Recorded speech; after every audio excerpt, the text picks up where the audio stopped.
Bukyanga lubanga lwa Minti leero kaweddemu ebya Yoweri Kaguta Museveni ne mutabani we Muhoozi Kainerugaba bandibanga ssaawa zino kati baliira ku nsiko w'enjogerera gwe mukwano gwange ali eyampuliriza. Ku vidiyo gye nnaatera okuba nga nkuteera obubaka obujulizi obulaga essaawa obusaawa ze bawadde mwami Yoweri Kaguta Museveni ne mutabani we Muhoozi Kainerugaba okugenda mu maaso na bino wammanga ng'omukwano gwange ali eyampuliriza.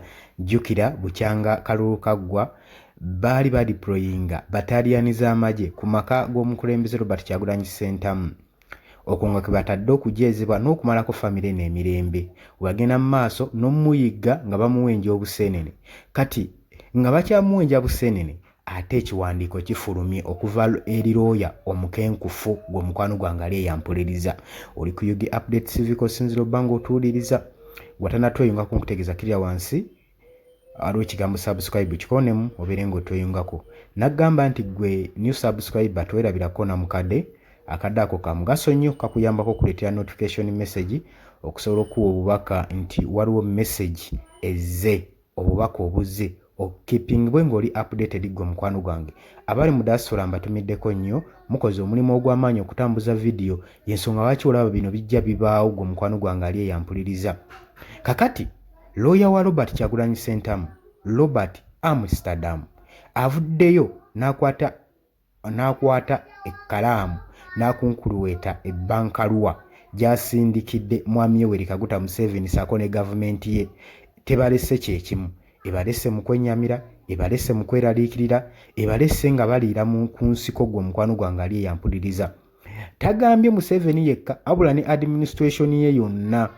Omwetwalira abakungu abanene, mwetutwalira bannabyabufuzi, mwetutwalira officers abali ku high ranked level ez'amaanyi.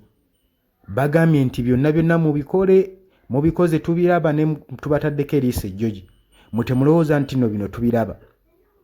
Mu bubaka bwe nnaatera okuba nga nkuwa mu vidiyo mu butambi saako nammwe gwe ngenda okuba nga mbawa ku analytics ku ki ekigenda mu maaso, nammwe munanjulira ku biki ebigenda mu maaso. Basajja bano batudde basirise, naye gwe ky'oba omanya buli ekigenda mu maaso bakiraba, buli ekigenda mu maaso bakitaddeko eriiso ejjogi. Kati Museveni ssaawa zikaakati bali mu kwejjusa eky'okudiployinga amagye mu maka ga Robert Kyagulanyi. Y'ensonga lwaki Robert Kyagulanyi bamuyigga buseenene, bamwetaaga si mukwata wabula baagala treaties, balina treaties ze baagala okukola naye nga bo gavumenti, kubanga balaba eggwanga libagenzeeko, tebakyasobola difuga nga Robert Kyagulanyi Ssentamu taliimu. Jjukira nti nno mu kalulu akawedde mwami Yoweri Kaguta Museveni results entuufu yafunira ku 20%. Kati ofusobola fuga ggwanga ng'olifugira ku 20% ate nga neyo 20% okukumpa nkukumpe. Kati ekyo njagala okukulaga. Well, I tell you, the International Criminal Court right now, I would hope, given the gravity of the death toll in Tanzania, might operate there. I think right now in Uganda, that one of the terms for their intervention is gravity. And thank God, as of now, we don't have numbers that would require the intervention of the ICC, though it may be appropriate only in that there is no judiciary in Uganda that would ever discipline or give consequences to President Museveni. But you know, you talk about critics and this and that.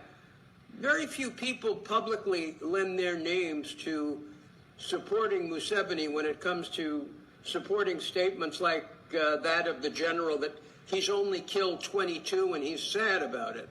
I mean, these are indefensible comments.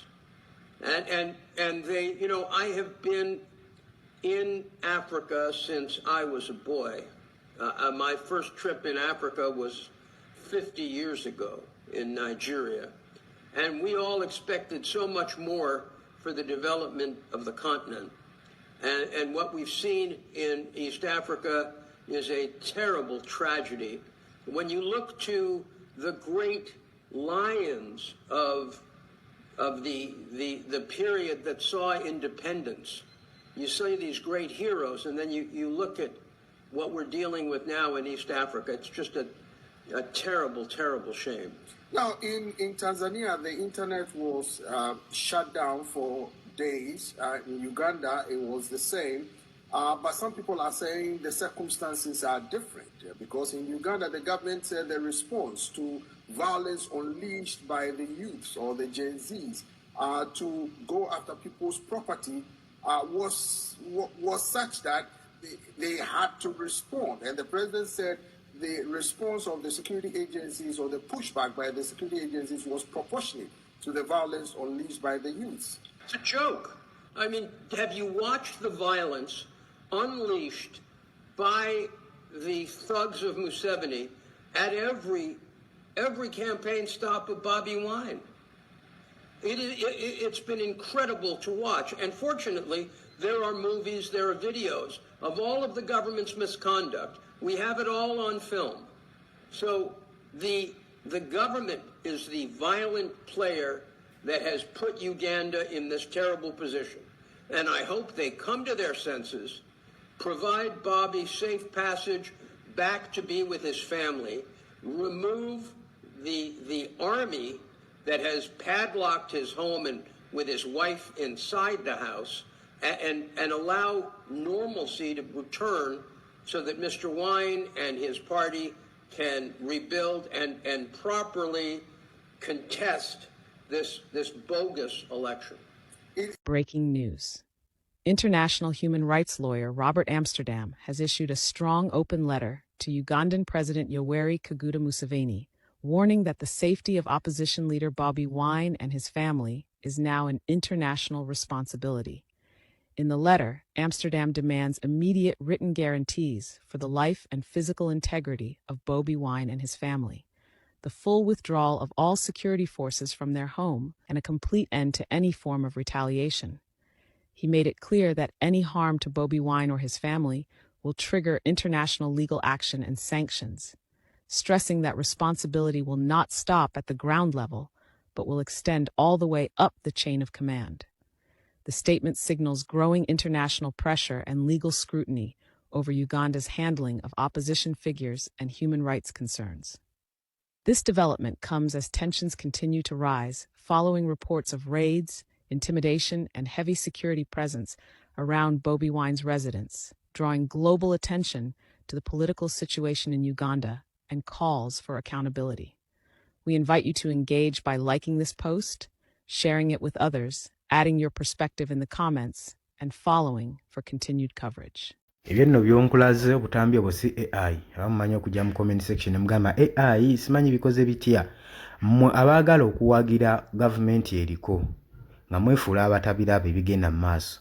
Enjeza gyezizamu bannansi buli kimu ekigenda mu maaso nga mwefudde abatakiraba.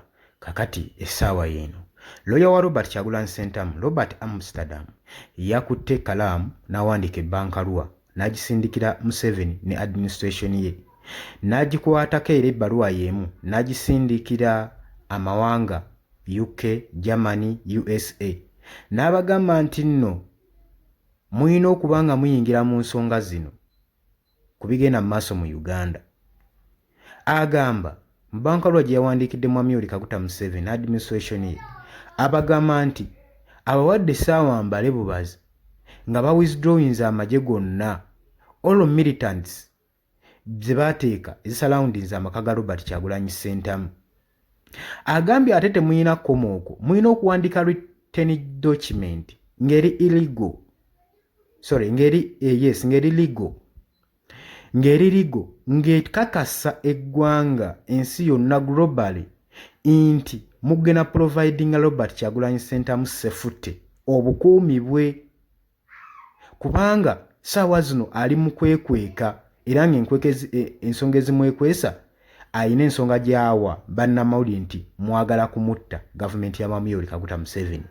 Kati agamba tetwagala bwagazi mu bigambo, twagala mutuwandiikire mutubuulire mugenda kikola mutya na butya bwe mutegese sefute ye, ate mu withdrawing amagye gonna okuva mu famire ye, muleme teekawo ku ntiisatiisa na kukangakanga eri bammembazi ba famire.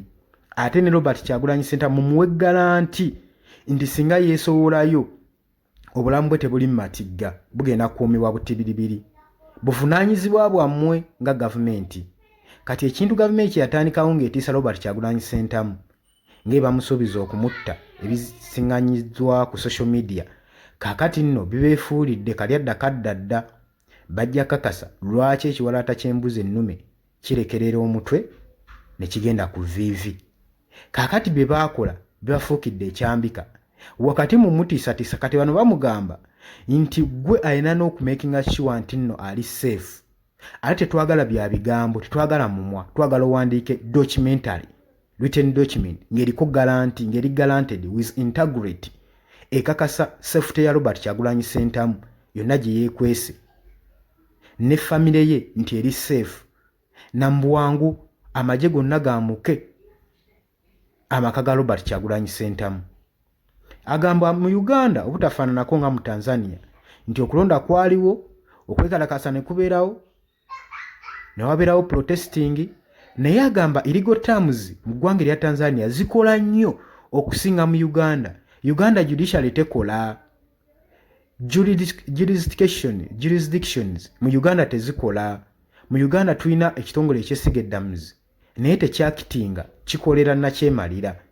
Era Robert Amsterdam y'ensonga gy'atadde ku mmeeza n'agamba singa kino kinaabalema okukola, singa bino bye mbateredde wammanga binaabalema okukola, tugenda kureactinga accordingly mu ngeri zonna ezisoboka through sanctions. Endala zonna tazoogedde. Agamba nti America, UK, Germany mulina okusitukiramu ku nsonga eno. Diplomacies eziri mu Uganda, diplomatic way. Agamba demokrasiya mu Uganda takola. Era abagamba nti oluvannyuma lw'akalulu okuggwa byonna ebyagenda illegal terms ezaakolebwa mu kalulu nga tewali na transparency. Bonna kyewuunyisa nti nno basirise, teri avaayo kwogera ku nsonga eno. Era agamba nti temugenda kuwisdowinga amagye gajja ku nnyumba ya Robert Kyagulanyi Ssentamu n'omuwa safety, wabula mugenda kutukakasa nti bino ebintu mubikoze mu mateeka, era Robert Kyagulanyi Ssentamu mugenda muwa obukuumi. We munaaba mwagala okudiployinga amagye ku makaage oba nga mulina okunoonyeza ke mwagala okunoonyerezaako mu by'obululu, mujja kikola in a legal term nga byamateeka in a transparency way. Mubikole nga biri transparent, singa ebyo bye mwakola mu kalulu ne mujjako internet. Era agamba we baba nga batuufu bye bakola, lwaki buli kye bakola tekiri transparent? Lwaki bakugira ebigenda mu maaso? Kakati embeera ebagagidde gwe mukwano gwange ali eyampuliriza. Ensi ewookinga ebigenda mu maaso. Nagambye gwe buli wootambuza vidiyo eno n'ogirayikinga n'okomentinga balaba ebigenda mu maaso mu Uganda. Kakati newankubadde ekiwandiiko ekyo kyayise, basuubira mu bwangu Mwami Yoweri Kaguta Museveni n'administration ye okureactinga accordingly n'okuba respondinga. Newankubadde gavumenti yawo tenaba kubanga respondinga. Juzi ebayise ekiragiro, twalaba aboogezi mu administration ya Mwami Yoweri Kaguta Museveni omuli Andrew Mwenda bareactinga ne bakyabuka ebigambo bingi nnyo ne bagenda mu maaso n'okubanga nabo bagenda kwa sanctioninga US singa nabateekako sanctions. Kati ffe ne tufuula wabbale tubitunuulira ne tulinda ekinaavaayo. Kakati abasajja bongeddemu okuluma bagamba temuli ba kitalo ng'emulowooza. Bandibanga babajjako ekitiyo ne babawa ekijiiko. Kakati ensonga erinnya enkandaggo babagamba nti nno mu bwangu essaawa mbale bubazi mukole bye tubawadde wammanga. Eno ebadde bankaluwa nnamba. Abagamba singa munaalemwerwa kikola mujja kulaba akanaatuvaamu, mujja kuba mwekyabidde akalimu obuwuka. Kakati Yoweri Kaguta Museveni bejjusa okudeployinga amagye mu maka ga Robert Kyagulanyi Ssentamu. Jjukira bukyanga election ziggwa Robert Kyagulanyi Ssentamu ali ku hide era ng'agamba nti bano abasajja baagala kunzita, siri safe, sobola kuvaayo kati.